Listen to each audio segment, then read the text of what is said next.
So ayan mga kadrama-rama, alam ko pong inaabangan nyo po no, yung next na mangyayari dito sa Prinsesa ng City Jail dahil sobrang nakaka-tense na nga din po talaga at saka nakaka-excite na nga din po talaga yung pinapakita ni Director dahil alam naman po natin mga kadrama na kahit hindi pa nga po sabihin talaga nila Dado at saka nila Leilani yung katotohanan dito nga po kay Charlene at saka kay Raymond na sila nga po talaga yung totoong mga magulang ni Princess ay talagang nakakamanghalang po no, at napaka-question din talaga itong si Princess dahil sinabi sa kanya ng isang nurse siguro or doktor na yun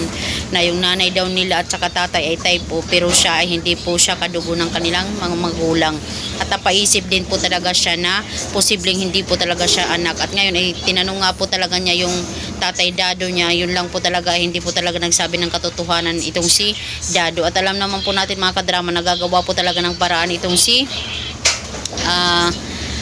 Charlene dahil nga po ngayon nalaman na nga po niya na magkadugo po talaga sila ni Princess ay gagawa po talaga sila ng DNA test no para mapatunayan nga po talaga nila kung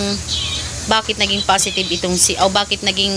magkadugo sila ni Charlene at saka ni Princess dahil matagal na nga din po talagang nararamdaman nila Charlene na talagang angga-angga ng loob nila talaga pagdating talaga dito kay Princess at saka iba din talaga yung pakiramdam ni Charlene. Umiyak pa nga po siya nung lumabas siya doon makita niya itong si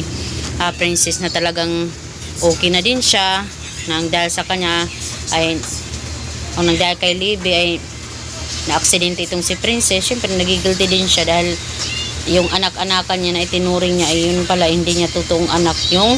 nanakit sa kanyang totoong anak. So mga kadrama, abangan na lang po natin no dahil sobrang nakakahappy lang po talaga mga kadrama na malaman po natin na magkakaroon sila ng reunion or magkaka-unite po talaga sila no sama-sama isang pamilya na masaya. So yun lang po mga kadrama, don't forget to please like, share and subscribe my channel. Thank you so much for watching. Bye. Abangan na lang po natin mga kadrama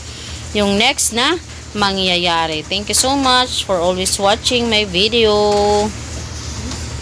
Bye. Abangan na lang po natin mga kadrama. Thank you po.